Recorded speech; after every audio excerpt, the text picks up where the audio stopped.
Hello, everybody. Welcome to our Navigating Equity Network. It is February 18th. I'm not sure how that happened, 2021. And we are delighted that you're all here. This is November, December, January, February, our fourth Navigating Equity Network meeting.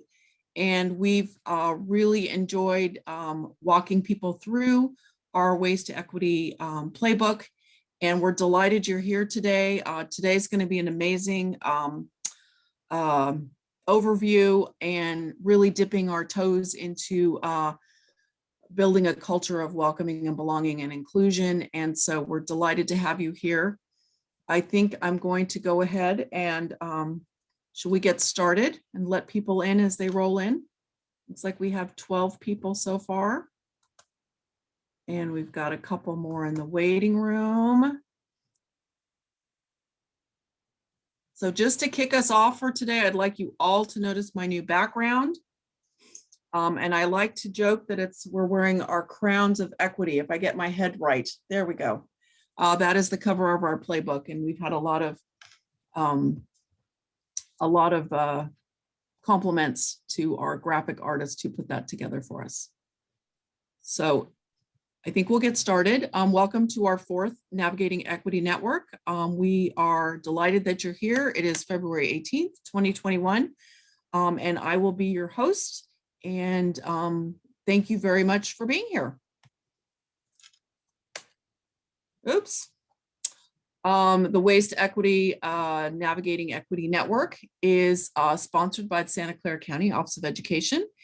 And co-sponsored by the California Collaborative for Educational Excellence. So we are delighted to be partnering with our CCEE partners. And again, welcome everybody for attending today's network meeting. We will be doing a deep dive into some real important work today. So we're really glad that you're here. If you get a chance, if you could put your name and where you're from in the chat, that would be great, because if you must know, I'm nosy and I like to know where people are from. And it's really kind of interesting to see how the Ways to Equity has traveled across the state of California. So we're delighted to be here. In fact, it spent some time in Kern County yesterday and up in Sacramento County also. So it was a busy day yesterday for the Ways to Equity. Our network meeting happens every third Thursday of the month from 10 to 12. And so as you can see, we are at February 18th today. And again, we're delighted to have you here and be able to have you connect with other like-minded folks throughout the state of California who are also working on their equity journey. And Bhavana, it's really great to have you here. So welcome and logistics. This meeting is being recorded. I did that, check. We're using our Zoom chat feature to propose questions if you have any. We are collecting questions still for our FAQs. So please, please, please put questions in if you have them. And please mute yourself, except when we tell you to unmute, especially when we go into breakout rooms. And thank you so much for joining us today. So our agenda is we're going to be doing a greeting at the door, and that's on page 40 of the creating a culture of inclusion and belonging. And then we are going to be taking the temperature of inclusion and belonging at your sites. That's going to be one of our breakout session discussion one. And then item number two, what we're going to be doing today is, what does inclusion and belonging mean for you and your students? And that will be breakout discussion two. So today we're hoping to have people actually get more familiar with what the Ways to Equity playbook can do for you and support your equity journey, how to get more information, and then be able to network with others on your journey towards equity. And I do want to make sure that everyone knows, on the SCCOE.org website, that's the main website for Santa Clara County Office of Education, we do have lots and lots of links of resources for you to get more access and support for the Ways to Equity. So let me show you how to get there. Here is our SCCOE homepage, and we actually have real estate on the homepage, which is very, very exciting for those of us who know about website real estate. And one of the carousels at the top, there's about 4 to 5 of them, has this lovely picture of the California One, which was the name of our CPIP grant that we had. And we call it using the playbook as the ways to equity to really move forward with our transportation theme. And California One runs up and down the state. So if you click onto this carousel anywhere, you will come to this page, which is the Inclusion Collaborative's Ways to Equity page. And on every, as you see those pink little arrows, the middle arrow there is the Ways to Equity playbook. And I will put the tiny URL in there if you want to go to it directly. On the left-hand side is the Ways to Equity playbook tools, which are tools that have been curated and really supportive for more equity work that you and your district may want to get involved in. And then on the far right side has all the Navigating Network, Equity Network meetings and the PowerPoints. The meetings are recorded, the PowerPoints are there. And we also have an overview of the CDE website webinar that we did back in October. So when you go to that page, you can get lots and lots and lots of more information about the Ways to Equity. Today's contributors are myself, I'm hosting, Kathy Wall, and then we have Dr. Angela Burtz. Give us a wave, Angela. And we have Dr. Anna Marie Villalobos, yay! And we have Dr. Erica Boas. Thank you, Erica. And Kelly Wiley will be here shortly. And all of these folks have contributed to this playbook, and we feel very, very fortunate to have our esteemed Ways to Equity playbook authors with us today. So thank you, ladies, for being here. So we like to take a little temperature. How are you feeling today? And I love the grid. It's a grid of energy and it's a grid of pleasantness. Doesn't that just about say it all? How are you feeling in the energy department? And how are you feeling in the pleasantness department? Just something to think about. Take a little temperature. How are you feeling today? I'll have you know, once I turned my Zoom on today and got my background picture, I felt my energy go up. So that was, I think, a good thing, right? Because you really want to listen to someone who's got some good energy going. Pleasantness, I'm working on it. No, I'm just kidding. You're always pleasant. Oh, thank you. So this is just a really nice how to really look at taking the temperature on your feelings. And the grid, you know, again, has, you know, from really low, unpleasant and low energy is despair, despondent, depressed, and hopeless. So hopefully we're not all in the blue square. That's not so such high energy for a meeting. And then if you go to the yellow square, you can see high energy and super pleasant. Those 4 are exhilarated, ecstatic, inspired, elated.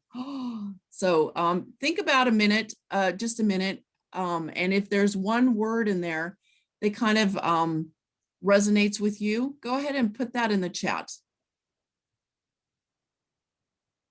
And I know this can be hard work sometimes, but it's really good to do some self-reflection on how you're actually feeling. And there's data that shows that when you're feeling more pleasant and more energetic, you tend to learn better. It's amazing. I see optimistic, focused.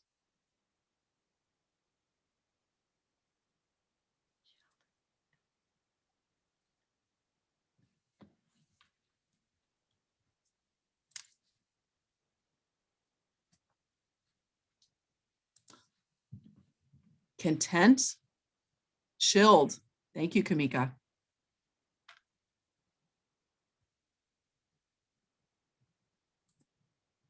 Again, we're trying to model some activities that you can use when you're working on Ways to Equity playbook activities. And this is one activity that we're just modeling for you. It's a nice way to kind of open up the door to start talking about inclusion and belonging. So that's why we're doing it today. And again, you'll get the PowerPoints and you'll be able to go to this and copy it off and use it for your own activities. But again, we like to really model in these network meetings activities that you can do and take out to the folks that you're working with. Okay. So thank you for participating in that. I enjoyed it myself. And I have to say, my word was going to be energized. I feel energized being here with all these like-minded people who are optimistically and happily and energized moving forward in our equity work. So thank you for being here. So today, this is the table of contents of the Ways to Equity Playbook, and it's on page 4, by the way. Defining equity, we've already done. So what we're doing is a checklist of things that we've already done in our network meetings this year. And this is our 4th one, but we've actually done quite a few activities. So defining equity, we've spent some time on that. We've really jumped in, and every time we are meeting, we actually model some ways that we do use the Ways to Equity Playbook. We've talked about the on-ramps and where you want to jump on for an equity issue and what the steps are and some tools for you. We've talked about, developing that equity leadership team, gathering your equity warriors. And it's not just those that are in leadership positions, it's also those that are like-minded and perhaps even some stakeholders that definitely some stakeholders who this work really impacts. It's important to have as your leadership team.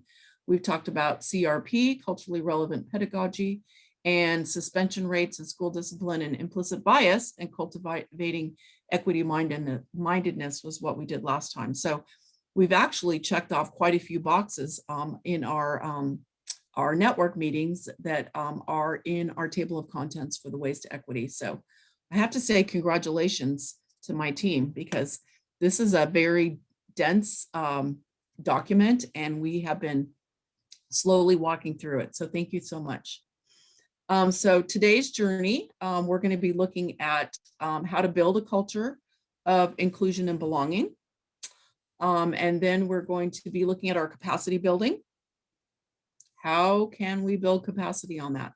We're going to look at the equity audit and that culture of inclusion and belonging. And we have a tool that we introduced to you last time. And so there was a link set out that we will be spending some time on today. And then bridging and breaking. And you'll learn what those words mean. And then we like to end on what's our next steps. There's always something next that we need to do and to build on what we've learned and to put things together and bring back to our sites. So it is my great honor to be able to introduce to you now, our next speaker is Dr. Angela Burtz. Good morning, everyone. Thank Good you. morning.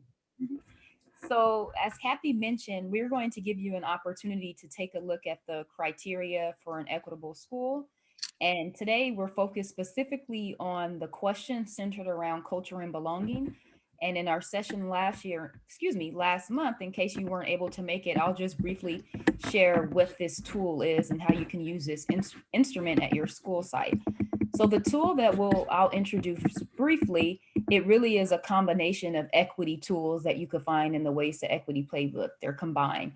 One focuses on criteria for an equitable school, an equitable classroom, and the other survey that's combined with this focus on teachers' behavior that encourage students' persistence.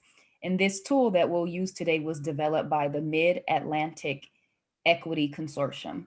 So the questions that we have, I'm going to post them in the chat, and I want to give everyone about 5 minutes to complete this. And again, these are only questions focused on culture and belonging, and I'll share more about what we'll do next after you have some time to take it.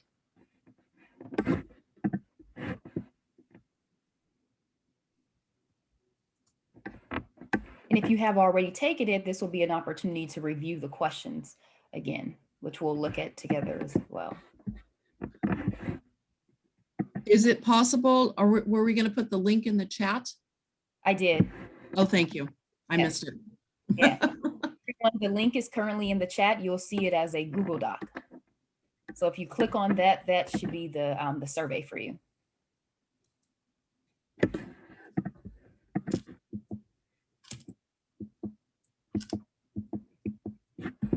And I could track them as they come in.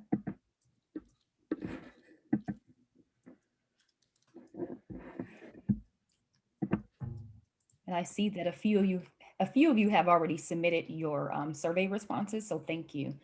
I see that you did that prior to our meeting today.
Okay, thanks. I see responses coming in, but everyone else, you still have about 3 minutes to continue working.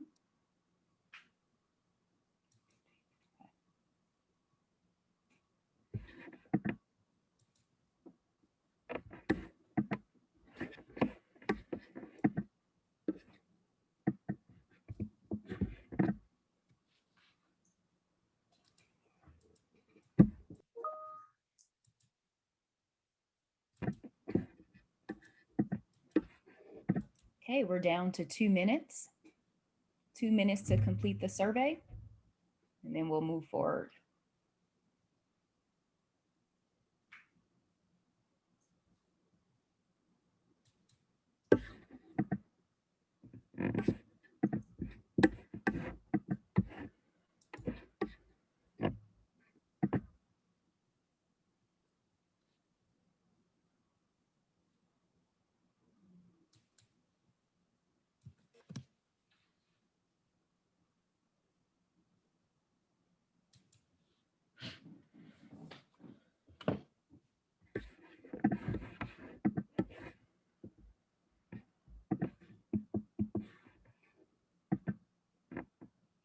Okay, a minute left.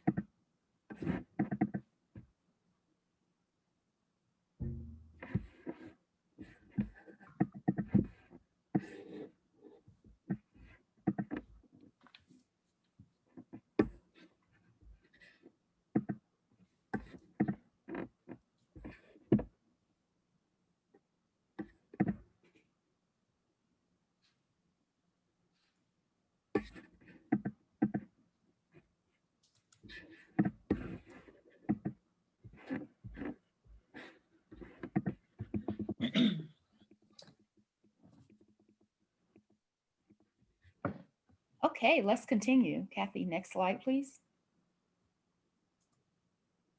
So now that you've had an opportunity to take a look at the survey, which is something that you could use, I have some reflection questions for you all. The first one is, what items on the survey questionnaire resonate with you? Secondly, what items on the survey help you identify strengths? Those are the responses where you mark yes in your school site or district. And lastly, what items on the survey help you identify initial priorities that you should address at your school and site level? Next slide, please. So we're going to give you an opportunity in your breakout session, about 15 minutes to talk it through. And for a reference point, I'm also going to include in the chat a document that has all of the questions that you just responded to, if you need it as a refresher. I'm going to paste that in. So again, in small groups, what you'll do is reflect on those 3 questions, referencing the items that were listed in the survey. Does anyone have any questions before we break and split you into small groups? Okay. Let's get started, and you'll have 15 minutes. 15 minutes? Mhm. Thank you. Okay, buckle up for safety. Here we go.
Hi, Michelle. Which group were you in? Hi, Kelly. Which group would Hello. you, how, do you have a voice? I do. Okay, good. What, do you want to go to a group? How long ago did they? About 2 minutes ago. Um, yeah, that's fine. It's kind of nice to just breathe too. Well, then just relax. Yes. Did you have a, never mind. 11:15 was when I pulled into my driveway. So yeah, lots to chat about.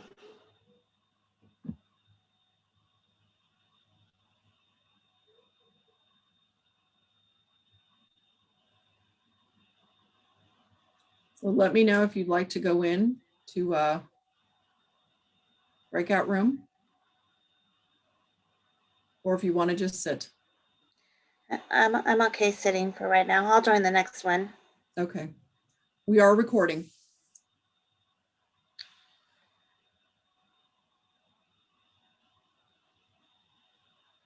That will also give me time to run downstairs and get my printed copy that has all my speaker notes.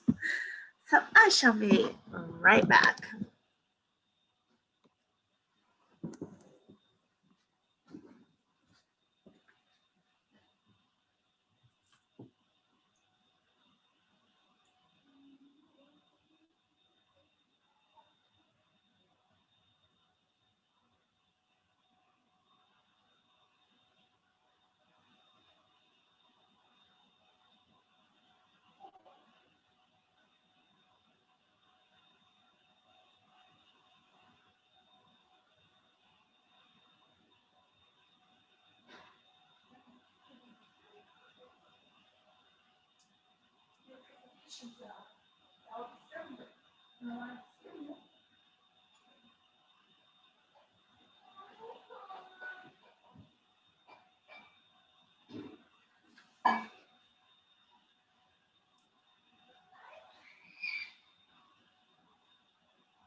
Hi, Tony.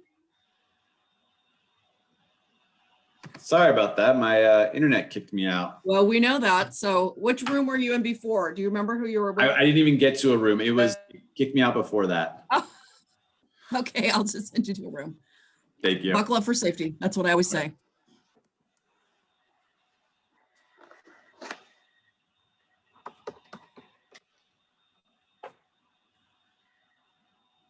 Tony, who was just there, was a part of the, I don't remember which presentation it was. So he's a new Equity Network member. He's in San Mateo County.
Hello, Nancy Newkirk.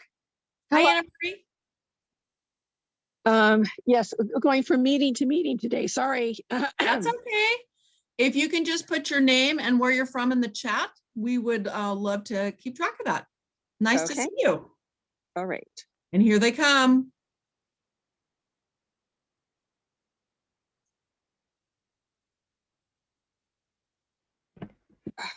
This new phone is not working here.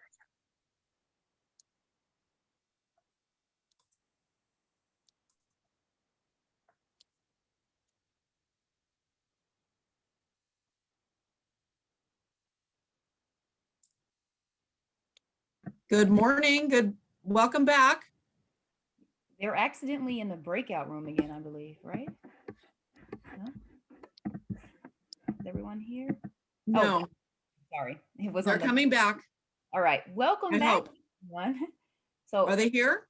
they are here. I see everyone, I believe. Oh, Yes, good. yes. So Welcome back. Everyone safely made it. Yay.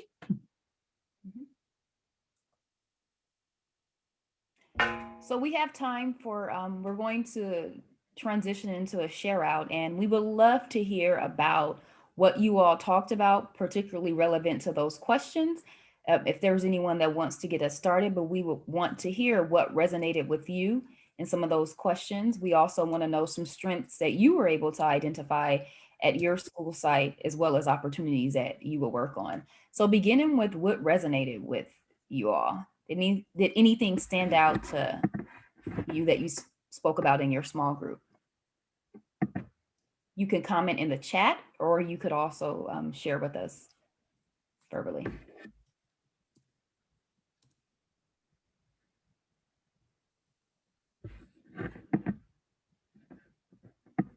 What do you think, Kamika?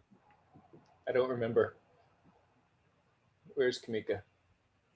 Oh, there she is. Here I am. We kind of talked about I was kind of explaining in our group, we're a little bit different. I work for County Office of Ed, and we service the entire county. So we pull students in and families from across the county. So I think what really resonated with me with the survey was this is a great tool to kind of use with teachers and staff to kind of take a look at what's happening across our different programs. And I think for us as a county office, because we pull students from across different communities, we really need to be aware and cognizant of if we're showing that diversity from across our county within our classroom and within our program. So I thought a lot of the questions that were on there, and I know there's more questions that we can actually tap into, but a lot of the questions I thought would really be things that teachers could look at and really dive into and really make changes in their classroom, like the bulletin boards, or is your library have diversity? Just those are really good actionable steps that teachers can easily take. So I really did, that really resonated with me with the survey and the questions and kind of looking at that as a program. Thank you, Kamika. And I think we were just getting to one of the things I was mentioning is doing an audit like this. It helps you really reflect how much you are doing and have done. But then there's that clarity piece for the adults. Mm-hmm. And we didn't mention this one, but like when we started adopting restorative practices, and the teachers not understanding why we're doing that, or equitable grading practices, or there's so many things that we've done over the years intentionally with a lot of great success, but it's working with the adults and adult beliefs, understanding, I think our staff would say they interact great with their students, but they don't know what they don't know with implicit bias or some of the other initiatives that we've been working on. But I think we've been doing a great job addressing a lot of issues right now. And Michelle mentioned that it's a really great way to get the conversation going and talking about it. And then again, acknowledging and celebrating the tangibles, I think was a really Really good point, Jeffrey. Thanks. Yeah, I definitely would echo that point there because it's one of the ways to build the capacity to do more equity work is being able to identify what those strengths are and build it think on. I think the other thing I was thinking of also as a middle school principal was sort of when I run student focus groups on all kinds of topics. How would I weave in, because it's the perspective of every stakeholder in the system, right? And the most important stakeholders are our students. So how can I weave in some of these questions from sort of a middle school student lens to get some feedback, some input, because we might think we are doing a great job. We might think we've put all these practices in place. We might even have data to show that, right? Like, oh, our suspensions have gone down and whatnot. But how does a student experience my school is the most important part, right? So for me, I was thinking like, how can I use some of these questions the next time I'm meeting with students, which actually is next week. So, I would be very curious if there's any student version of this. Thank you for that. And that is so critical to remember, is that our students are our stakeholders. So thank you for that perspective and that lens. And I'm so glad you came today, Bhavna. It's great to see you.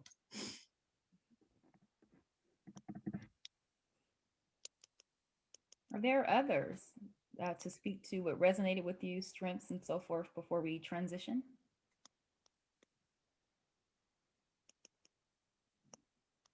Okay, thank you. I'm going to hand it over back to Kathy.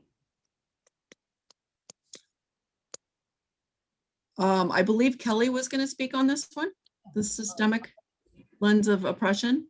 So I'd like to introduce my colleague, Kelly Wiley, on the who's one of our contributors to the Ways to Equity Playbook. And Kelly, it's a delight to have you with us. Thank you. Thank you. That's such a warm welcome, especially since I'm going to turn it over to Dr. Boas. Oh my gosh. But I am humbled by the warm welcome, and it's great to see everybody again. My apologies for being delayed in joining you. But Dr. Boas? Sure. And Kelly, we can tag team on this too. Thank you so much. Yeah, we had some changes last minute to who is going to be presenting what. This is just how things go. So we're going to transition to talking more about what we mean by inclusion and belonging. And one of the things that we want to kind of plant a seed on is thinking about what it means to be inclusive and to create environments of inclusion and what it means to have environments of belonging where people really belong. And so we're trying to plant this seed. We see these as relational goals, but one we feel like is what we're working toward, and another one is sort of the path along the way. So this is a route to equity. So we start with this lens of systemic oppression here to show you how we think about the relationships between the individual, the interpersonal, the institutional, and the structural. And this is a National Equity Project's visual here, and they've really done a lot of theorizing about what this graphic means. So here you see a very kind of congealed, straightforward Venn diagram around these relationships. But I also want to tell you that they have a very detailed theoretical framework around what they're doing here. So I'm just gonna kind of tip of the iceberg kind of thing. You can look back in the Waste Equity Playbook, you can find the link to this, and you can read more about this lens of systemic oppression. But essentially what they're saying is that all of these 4 categories work together, and we cannot attend to one without attending to another. And in the middle between the institutional and instructional, which structural, which they use somewhat interchangeably, but we might think of the institutional as kind of like our institutions, our schools, and structural maybe more as like large policy. In between those two and the individual, like the interpersonal. And really the interpersonal is sort of where we are thinking about how you might build an inclusive space, right? What is your relationship like to others? And as an individual, how do you think about your relationship to others, right? So at the individual level, what are our mental models about other people, right? Other lifestyles, other ways of thinking, right? And how does that bridge to then what we do when we are face to face with others, when we think about other people's needs, right? And how we treat others. And then what can we do at the institutional level, right? What kinds of policies and practices can we put into effect so that we really create something where each of us is living our integrity in relationship to others through structures of support that help us all. And I think that kind of sums it up. But this is also to say that within the Ways to Equity Playbook team, we are really thinking about some of the terminology that is being used, that we want to help people to understand and grow with, and that for us, we are also continuing to learn. So if you'll go to the next slide, please, Kathy. We wrote this section of the playbook when we were writing almost all the sections of the playbook about a year ago, and through May. And we wrote this section on creating a culture of inclusion and belonging. And I also want to give a shout out to Teresa Salgado, who really did a lot of the heavy lifting on this. She was an intern with us from Santa Clara University, who is now in a teacher preparation program and doing making good trouble right now. So, and ready to start the teaching course. But we wrote this section thinking about the purpose of inclusion and that history of inclusion. And that history of inclusion, right, is really linked to special education, right? How do you create inclusive classrooms? How do you create environments of inclusion? But we also know that inclusion, as I said, is just a stepping stone on the way to something bigger that is belonging. So we are now in the process of rethinking kind of what our framework around this should be, so that we can include inclusion, but that we really focus on this concept of belonging. And I think the next diagram, the next visual helps us to understand that. So this is Shelley Moore's visual, and she's an educational consultant from British Columbia. And she uses this dots graphic to create a timeline sorts of exclusion and belonging within education. So the educational system might go something like this, right? We start with this kind of foundation of exclusion, who the education system was built for, right? We have an archetype, we have a white, middle class, usually often upper class, heterosexual, wealth. There's one more I wanted to say. Name it if you can. But this archetype of who is deserving of a quality education, very exclusive. And then we move into segregation, and then integration, a movement toward integration, right? Or desegregation, and then we are trying to get to inclusion and then belonging. And so this is sort of like a sequence with a lot of overlap, right? Because we know that our schools, our public schools, are now more segregated than they were 50 years ago. So, that's really problematic, right? So we're constantly working toward this. Okay. So what I'd like to ask you all is if you can chat, what do you see as the differences or similarities among these three concepts that are visualized here for you? And you can either unmute and speak it into our Zoom room, or you can chat it as well.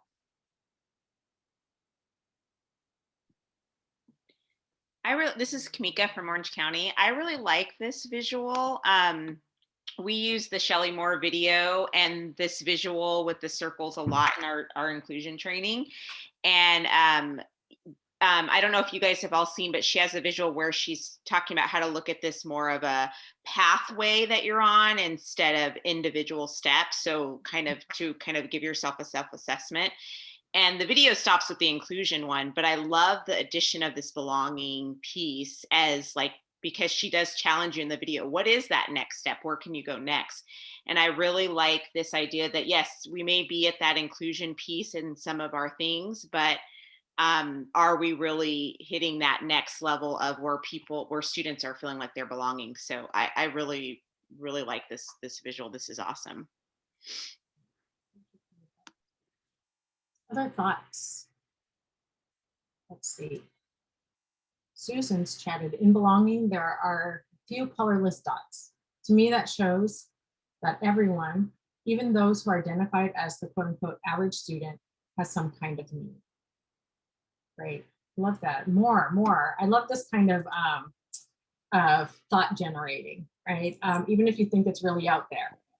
With the inclusion one, you see all the colored dots are still all kind of clustered together. So it's sort of like it's the fake it till you make it. It's still in the fake it part where it's like, okay, there's the inclusion, but it's still like, yeah, there's still that clustering versus when you get to belonging where it's like, no, it's like, it's pervasive.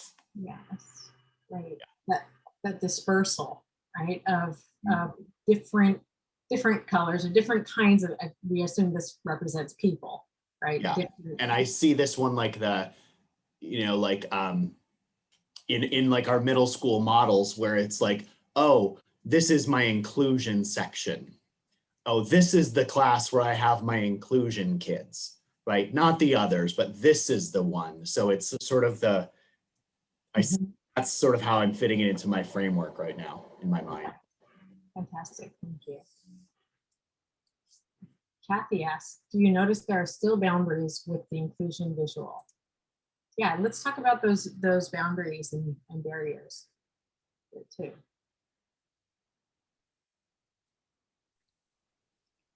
I think with the inclusion sort of visual, I mean, for all of these visuals except for the belonging, there's a certain sort of implicit power dynamic at play, where you follow full inclusion and it's still sort of like I am doing this to the system, whereas belonging sort of is a more the power dynamic goes away because you do have all of your stakeholders feeling having a stake in creating that culture, and especially our students. So to me, that's sort of the difference I see between inclusion and belonging, is the difference in the power dynamic and how you view the system as a whole. Great, power dynamics, yes. That's very powerful, just so you know, Ivana.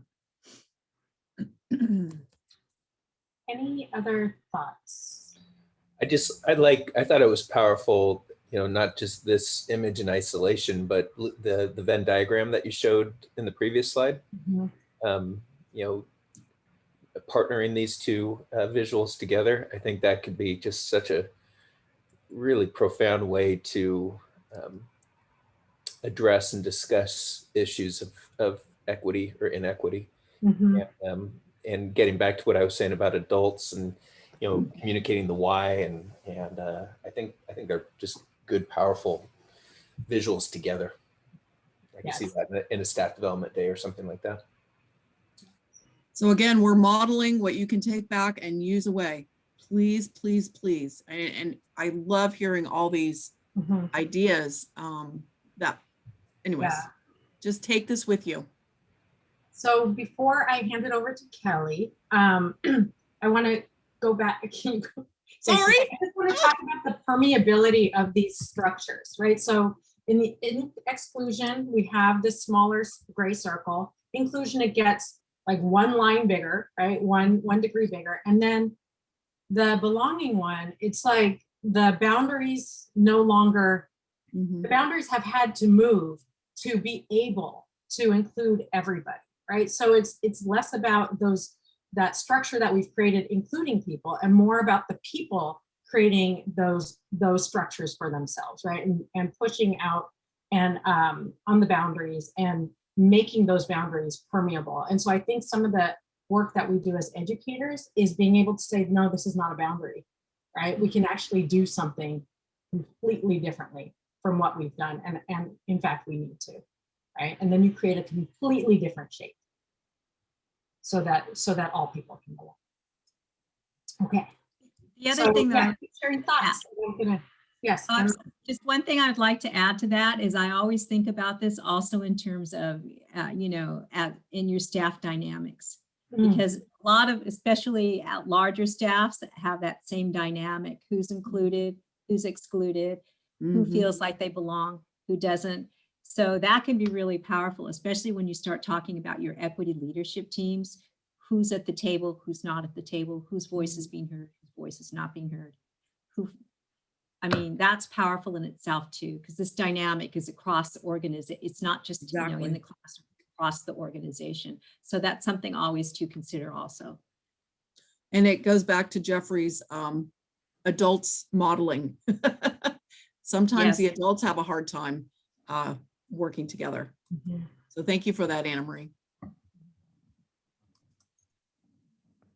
Should we introduce Kelly now? Yes, I would love to turn it over to my colleague, Kelly Wiley, who will be talking more about belonging and othering. Thank you.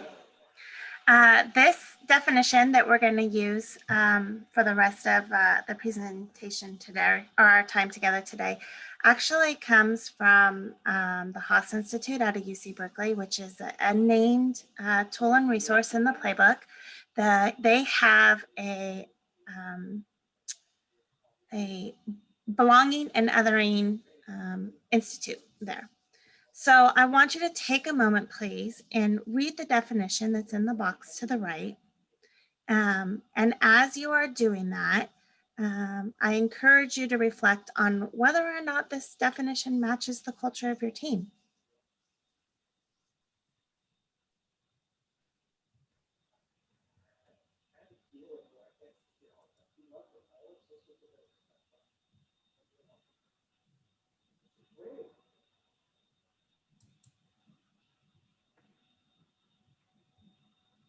So using some metaphorical thinking on the picture on the left, this is the definition that we're going to use to root us and the rest of our learning. So you heard Dr. Boas mention earlier that inclusion and belonging have a history together. They're often used in tandem or as synonyms, and they're really not. So we want to challenge that thinking as we continue to network today. Next slide, please.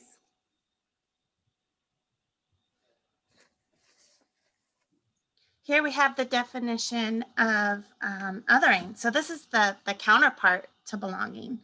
Again, if you'll take a moment to read the definition in the box on the right.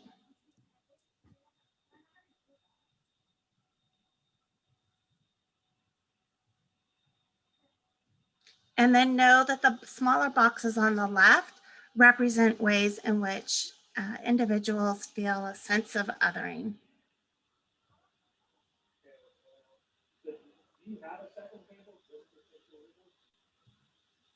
It is often all of the isms that we encounter. If we can have the next slide, please. So this one, I want this framed in my office. So the opposite of othering is not saming, but belonging. So it's really important to note that conformity is not our goal here. And conformity is really what our current school system structures push us towards. So our goal is to actually celebrate individuals. And in that celebration, when we truly honor and create space for people to feel fully human, which was the definition of belonging, then we're making the necessary strides to having that true culture of belonging. So I need to get that in my office because I think it's amazing. So Kathy? All right. Welcome to Kathy Wall. I'm going to be talking with you now. We're going to be kind of explaining a little bit about the breaking and bridging concepts that are really important in the work that we're doing and building a culture of inclusion and belonging. And so we know that there are short bridges and long bridges. And we have a nice metaphorical picture there of a bridge. And we know that some bridges require a lot more effort to build and maintain. They're not just a rope bridge. They have, pylons, steel, all kinds of stuff that has to go on to make them sturdy. Others can be, made with rope and just a short distance and can be put together very easily. But we know that all bridges are meant to be walked on. So think about that in the work that we do with our students and what we need to do to build the bridges that we work with. And so when you think of equity and you think of all the stakeholders involved, there's a lot of bridging that we need to do. And some of them do take years and some of them do take lots of steel, pylon, heavy metal, and some are able to be built and maintained very easily. So it's just something to think about, that concept of bridging. And then we talk about breaking. The definitions we've covered so far are othering and belonging, and those really look at individuals, the individual level. We've talked about bridging, and bridging is really the social ties that link people together across divisions that typically divide society, and that is bridging. Breaking, however, are the social ties among exclusive groups who explicitly push away from other groups who are seen as dangerous or a threat. So it's not the individual othering, it's a societal breaking. And we see that alive and well, unfortunately, in our society today. But our real goal is to be really working towards the building of bridges between society members that typically don't associate with each other. All right. So those are some of the definitions. We just wanted to really go through those. And then we look at our different student groups. And as you know, the Ways to Equity Playbook really looks at African-American students, students with disabilities, and English learners. So we wanted to give you some examples of breaking and what some of the things that happen within the school system that causes breaking specifically for African-American students, suspension and expulsion, very common.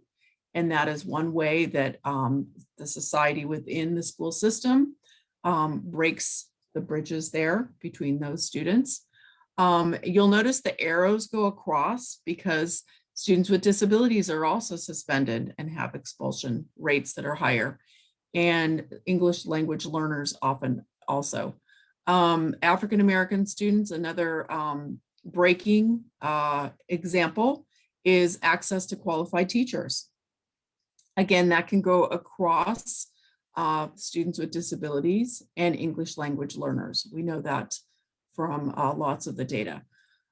Examples of students with disabilities and something that breaks the bridging that should be happening, but really serves to break the student groups, students with disabilities, is having limited access to curriculum.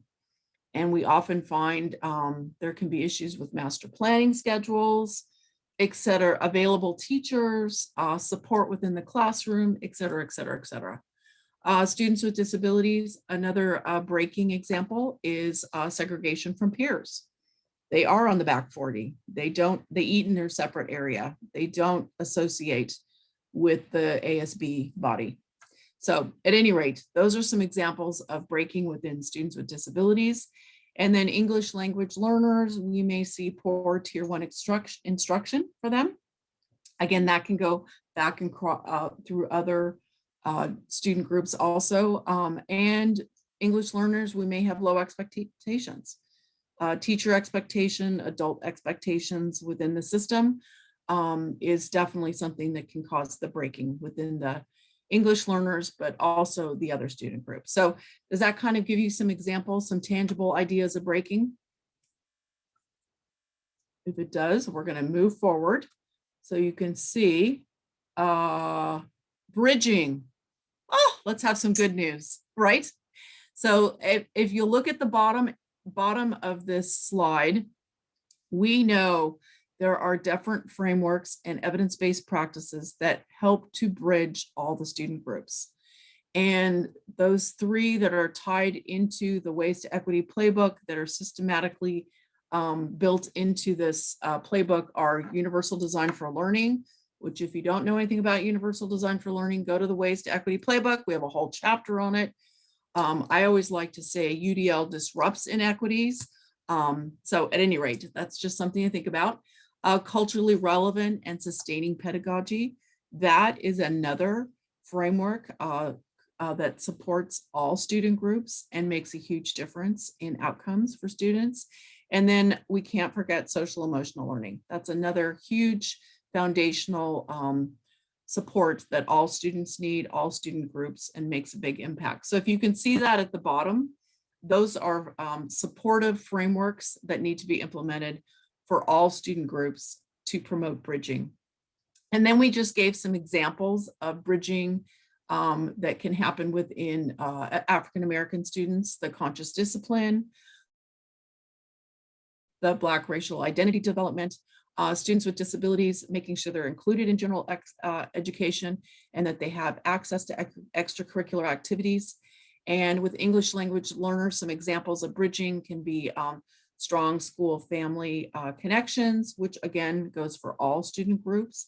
And then looking at the community cultural wealth, which is really strong foundational work, looking at making sure you're sustaining that cultural impact and history of those students, that they are able to find their strengths and really build on those. So thank you, Kelly, for putting all the page numbers in the chat here, because sometimes when you're looking for all these things, you don't know where to find them. So those are just some examples of bridging within the different student groups that we have highlighted in the playbook. And don't forget the framework at the bottom.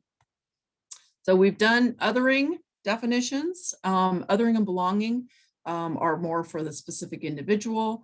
And then societal, breaking, and bridging are more societal definitions. Okay, so we just wanted to be clear on the definitions. And again, we're modeling this so you can pick it back and use this. Okay. All right. Who's gonna lead a scavenger hunt now? That's me. So now we want to take that rich vocabulary lesson that we went through and put it into practice. So if we can have the next slide, please. Here's your task. We would like for you to go online. If you've got it in paper version around you, that works perfectly fine too. And find your institution's messaging. So it can be your school district, your county office, your school site. And you're looking for equity within, othering and belonging within those messages. So it can be your mission or vision statement. It could be in your strategic plan. It could be in your SIPSA, your LCAP, pick an acronym. So We're going to give you 3 minutes. Again, you're looking to identify phrasing that represents either belonging or othering. And we're going to have you share your findings in a breakout room. So be prepared to highlight whatever languages you find. So we're going to, if we can go to the next slide, we're going to give you 3 minutes. Do you mind putting in the chat phrases that represents belonging or othering in case we forget? So off you go.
I had to make a quick pit stop.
Twenty seconds.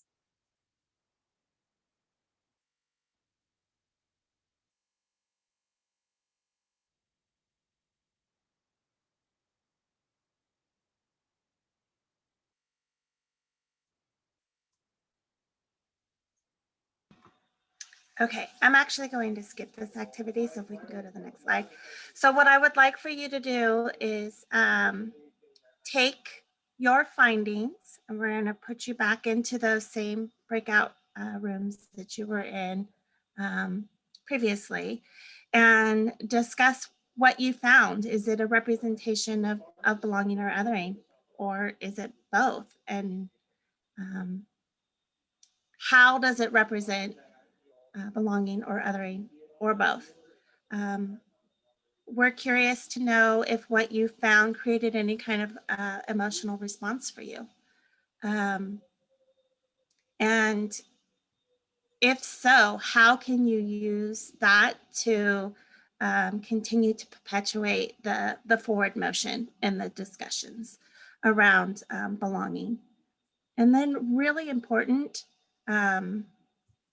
is to take note of whose voice was included in the definitions that you found and whose voices may still be missing, who's not yet included. So we will broadcast these questions to you while you are in your breakout rooms. So don't feel like you have to keep all of that in your headspace. So Kathy's going to work some magic and send you back out, and you can share your findings. And how much long are we going this time? Can we afford 15 minutes? I think maybe 10 or Perfect. 12. How's 12? All right. Beautiful compromise. I just put all the questions in the chat. Buckle up for safety. Here we go.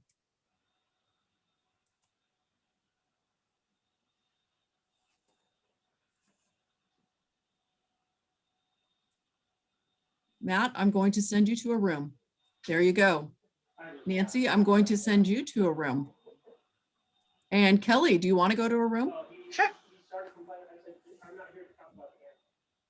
I'm trying to see who has the most. We'll send you room 3.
Welcome back, Michelle. You made it safely.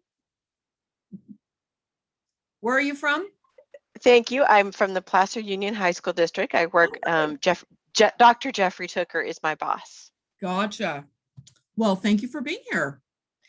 It was wonderful. We had a great breakout session where I started Good. tearing up. So, Oh my gosh.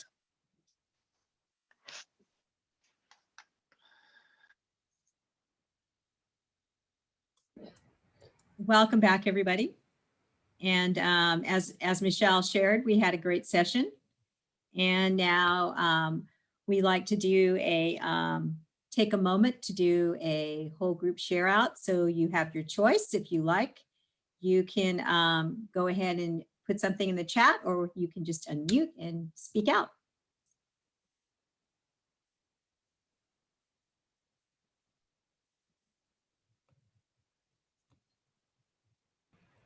I'd like to hear what Michelle said. Only good things about you. we talked about, I took a look at our LCAP, and we talked about some of the ways in which subgroups and just the terminology of subgroups is othering. And even though it's a function, obviously, of the state that we're required to do this, that calling out students who are underachieving makes them others. And then we got into talking about the term learning loss and how it is a victimization, because they can't really have lost their learning if they never experienced, never had access to it, never were given the opportunity. And so it was just a really lovely conversation to talk about the way students have experienced school in the last year. Thank you very much, Michelle. Oh, Matthew shared that he's heard the term unfinished learning as a replacement for learning loss. Thank you. It's great. In our meeting, in our group, we talked about the word all, not necessarily being othering or belonging, but being saming. So it was, we have a lot of all students will, and it sounds inclusive, but it doesn't provide it becomes a one size fits all instead of a specific targeted learning application. So we talked about that. We also talked about the student voices missing on all the homepages. So when we looked at it, it was a lot of speak, and our kids don't even look at the websites. So when we're talking, who's writing it, who's it for, is not for the kids who are going to be seeing it in the day. So figuring out a way to create student voice and provide that that information from our students is huge for us. So we're working on that. And Courtney had a really good idea, so I'm going to steal it from her. That's really powerful, actually. Both of your share outs have given me goosebumps when you think about it. Oof. Anyone else? Jumping off of Tony, thinking about our website, Tony and I are from the same district. I'm in reviewing it, thinking about like, who's it actually written for? And if it is a like, hey, community, here's who we are, who's the community that we're talking to? And who are we? What's the language that's in there that, again, is being inclusive or being exclusive? And I just think about, calling out the high achieving, top 1%, those kinds of things. That definitely sends a message, particularly when we disaggregate some of our state data that says, the students who are the lowest achieving are those whose families are not in those top wage earners. And yet we talk about that, we don't look at that. That's inconvenient, so let's not. So Tony is starting to cause good trouble, I think, in saying, what about this? I say stir it up. Go. Wow. It's interesting because I've worked in similar high affluent, high performing districts also. And I always think to myself, you guys, there's only a handful of students here who aren't making it. We've got so many resources. It would be so great to focus in on those students, right? And really target, so that they can be more successful. And it's, well, no, we need another AP class. So, so it really is whose voices really be listened to. And yeah, so it very, very interesting. We need another period of band. We need another AP class. We need, and that. So who really is the school built for? I always like to give the example, and I could get into trouble on this one too. When I go and visit district offices, where is the special education department located? I know very affluent, high performing school districts where the special ed department's in portables. It's not inside the district office. Sends a message. Or on a whole nother sub campus. Yes, yeah. Sends a message. Yeah. So. Oh, go ahead. What was that you said about the location of the before being on another campus, that it was or wasn't in the district office? Wasn't in the district office. Yeah, we have a few within the Bay Area where they're on a whole nother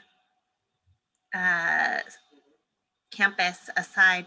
It's still a district office campus, but it's usually got preschool, special ed, and health services or something along those lines. It's a side thought. Yeah, or they're on. I know one. It's on a middle school campus, all separate by just itself.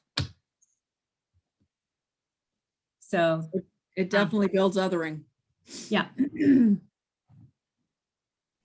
I was going to say, I was looking at what we have. We have these essential outcomes as our guiding document, and thinking about the belonging and the inclusion and exclusion. I looked at, but then it sort of shifted me to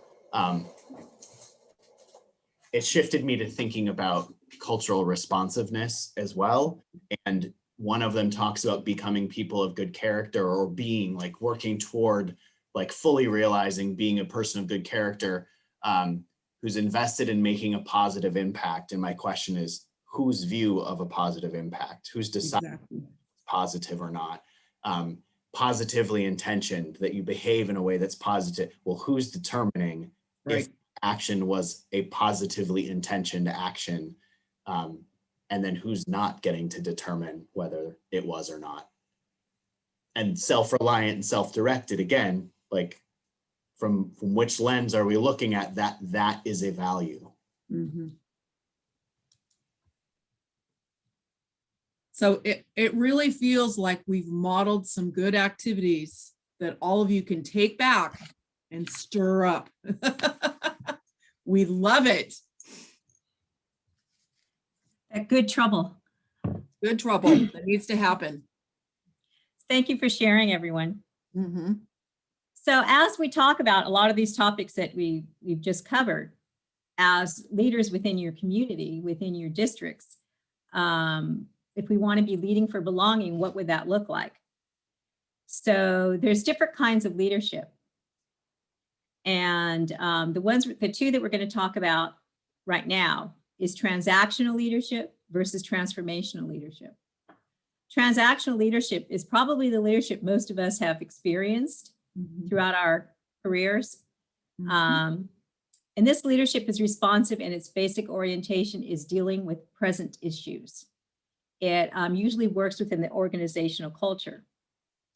So James McGregor Burns first introduced the concepts of transformational leadership when looking at political leaders. But this term is now used across a variety of settings in different organizations. It's used all over. And he does talk about those two different kinds of leadership, the transactional that we just discussed a little bit about, and transformational leadership. Burke talks about transactional leaders. They focus on gaining compliance. If you do this, like, let me put it, if you achieve this, then you will get this. Or if you don't achieve this, you won't get this, or this bad thing will happen to you. That's transactional, okay? Whereas transformational leaders focus on transforming others to support each other and the organization as a whole. So followers of a transformational leader respond by, they feel trusted. They have admiration for their leader. They're very loyal. They have respect for their leader, and they're more willing to work harder than originally expected. It's that leader that pulls more out of you and you want to do something to please that person, not because they're going to pay you more or whatever, but because they're actually inspiring you to work harder. That's a transformational leader. So another researcher, Bernard M. Bass, added to the work of Burns by explaining the psychological mechanisms that underlie transformational and transactional leadership. And I want you to keep this in mind. I'm going to talk a little bit in a second. Bass's work established that transformational leaders demonstrate 4 factors. They think about their employees as individuals, so individual considerations. How can intellectual stimulation, they make sure that what they're having their employees doing is something that's going to be intellectually stimulating for them. They inspire them and motivate them through their charismatic leadership and have idealized influence. So when you start thinking about othering, belonging, and you start thinking about bridging and breaking, how does transformational leadership fit within those definitions and within that context and framework? How would someone inspire, right? So generally, leaders and organizations can do this by inspiring with a vision of the future, motivating people to buy into and deliver that vision. So it's not just take my vision and you have to apply this. It's I'm actually motivating you in some way and inspiring you that this is all of our vision here. We've all brought in here. I bridged the group together. I have that sense of belonging, and now we as a group are going to take this forward. And when we're talking about equity work, this is so important because there's nothing worse than being an equity warrior by yourself. It doesn't work. We have to bring people along with us. We have to inspire folks to go on that journey with us. We have to find our allies, right? We have to have a shared vision of what that needs to look like. So you need to manage that vision. And finally, you need to build ever stronger trust-based relationships within your school community and across your school community in ways that you don't necessarily think those bridges would be there and with folks. So I just wanted to give you a little flavor of that. And then the other thing about, transformational leadership is that it's proactive and forms new expectations and followers. So it's not just the same old, same old. It's like, what if? How about this? What is possible? So it was nice because at the very beginning, one of the words that were picked the most by folks were hopeful and focused. Mm-hmm. And I think that kind of talks to that transformational leadership piece, because we're working to change the organizational culture by implementing new ideas, even in our discussion of the vernacular, of the language that we use in terms of, learning loss, what it sounds like on the LCAP. What else, how else could we present that information? How else can we look at that and reframe it in a way that's more bridging and less breaking and can be more transformational? Okay.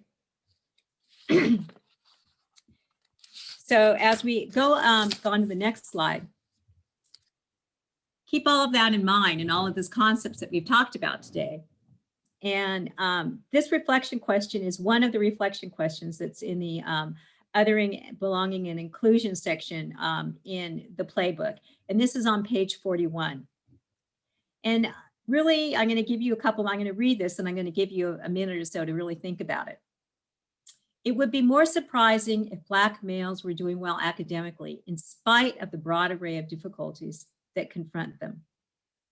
Scholars and researchers commonly understand that environmental and cultural factors have a profound influence on human behaviors, including academic performance. So noticing this described relationship between a student's environment and their learning, what is the environment that your students are walking into as they enter your school? I like to refer this as their experience gap. What efforts are being made to welcome each student who walks into your classroom? Conversely, what practices are in place that result in the exclusion of particular students? And what are some ways inclusion and belonging are measured for your school community? What is not being measured? let's take a second to think about that, and then we can discuss it just briefly because we're running out of time here.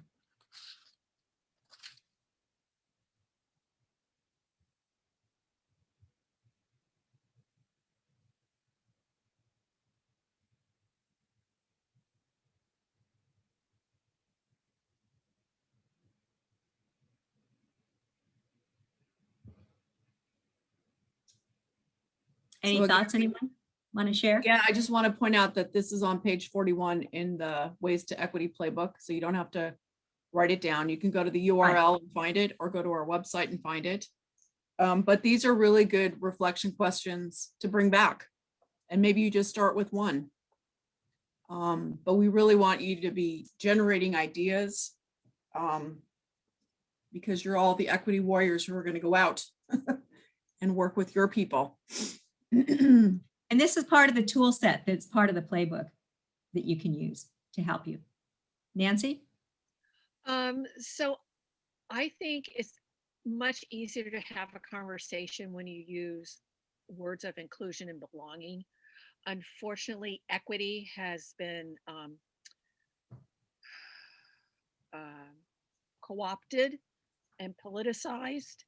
So if we talk about inclusion and belonging, that's something that people can relate to as individuals. And the whole point of this is for us to look at everybody individually. So thinking about those experiences that students are having is a good neutral or a easier way of pulling in people to the courageous conversation where as an equity warrior, instead of putting equity out to the banner first. So I appreciate this reflection. Thank you, Nancy. So how might any of you use this reflection in your work? So we're looking at practices about when we come back to learning in the fall, what is it that we have found was beneficial for some students, and what have we found that has been might be exclusionary. So we're just revisioning, the different types of models that we've had, and some students are really thriving on more of an independent study model. And I don't want to exclude them from what my vision is of how they might learn best in community. So having that last one, what are practices that result in exclusion of students, is that reimagining and revisioning of where we can be in the fall and what we can do differently.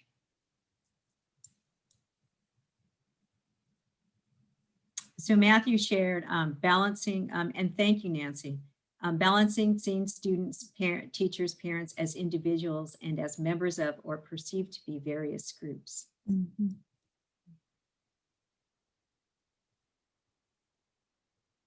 Yeah, I'm just thinking about I'm just thinking about inclusion and individuality and how we do both, because it can seem conflicting, and yet it's important to hold or to hold that together and to both, and to say you can be all of those. It's not this or that. You can be all. You can be you, and you happen to also be a member of people we call male, female, either, another, right, other gender, and everything. Yeah. Thank you, Matthew. So Rhonda wrote, the use of different metrics for LCAPs and SIPSAs, actions to address more welcoming and inclusive environments and metrics for that. That would be interesting to see what that would look like. Please share with us. The other thing that I would say is if you look at what's nice about the reflection questions is that it can be applied on this as site-wide, it can be applied in the classroom. So if you have teachers that are, you know, we are all around the pathway, somewhere on the pathway. So a reflection question like this would allow for members, depending upon where they are, an individual, depending upon where they are and your staff, to use, you know, for example, my name, my identity as something, or to use greeting everyone at the door, whatever it is. So there's a lot of different broken up within those reflections that can be used at different levels at the districts, at the district level side, at the schools, at school-wide, site-wide, at the classroom site. So that's something else in terms of using the tools. Well, thank you. I want to move on to our next slide, which are questions and answers. So if you guys have any questions and answers, any questions that you want, hopefully we can answer them. And, or you can answer each other, right? Right, we can ask them for each other, and whoever, maybe their folks probably can answer questions, some questions better than we can. If you haven't already placed them in the chat, here's a chance for a minute or two to place them in the chat.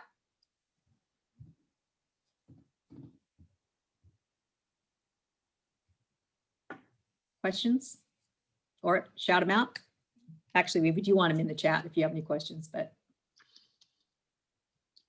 I just saw that note to myself. Anna Marie, put them in the chat. Nope, nope, none. No takers? Okay, great. Okay, so let's talk about next steps. So for our next meeting, there's a couple of things. We always do next steps. And we want you to consider how you will expand opportunities for inclusion and belonging for students at your site. And be prepared to share how you implemented at least one practice. So when you return, take some notes while you're gone the next month or so. And when you come back, be prepared to share out what was one practice, you know, that you saw, that you implemented. Our next network will be focused on African-American students. The next 3 meetings will be focused on our 3 student focus groups in the Ways to Equity Playbook. So the first one is African-American students, and then I believe it's students with disabilities, and then the following month, and then the month after that will be English learners. Your homework for you between now and then is to read the article, A Seat at the Table, African-American Youth's Perceptions of K through 12 Education. And that link is also, I believe, Angela, is it not also in the Ways to Equity Playbook? Yes. And so it's if you have the also digital in, format, it's there. And also on this slide, they'll get these, right, Kathy? They'll be available. And we've also just put it in the chat. Great. And it's also in the chat. So there's lots of ways that you can access. It will also come out with our announcement when we say, hi, please come back again. Here's what we're going to be focusing on. Great. We want you to continue to identify your equity warriors and continue your courageous conversations. Angela, would you mind putting the link in the chat for A Seat at the Table? Yes, of course. Thank you, thank you. I thought that was it, but I don't have my glasses on. I think Kelly, you're up now. Actually, so the next slide we can skip because it's a recap of what Anna Marie just shared with us. So that's okay. If nothing else, we are flexible. So just a reminder that all of the resources can be found on the SCCOE website. When you click on the Highway 1, it's going to take you here. And then you have the Ways to Equity playbook tools, the digital copy, which has everything hyperlinked into it. And then there is a deeper dive on ways that you can use the equity playbook. So we're going to give you the gift of time. You get 5 minutes back. But before we do that, I just want to express my gratitude to all of you for taking the time to join us every 3rd Thursday of the month. Selfishly, I get so much out of these conversations and really appreciate you coming. It was a very rich discussion today. So thank you, everybody. And we are looking forward to next month. Please reach out to us if you have any questions, and we will be sending the links out in our announcements for March, whatever date it is. This is a great session. Thank you. You're Thank welcome. you. And Thank take you, this, everyone. please take this back and share out. Okay. Thank you, everyone. Bye, Thank you. everybody. Bye. Bye.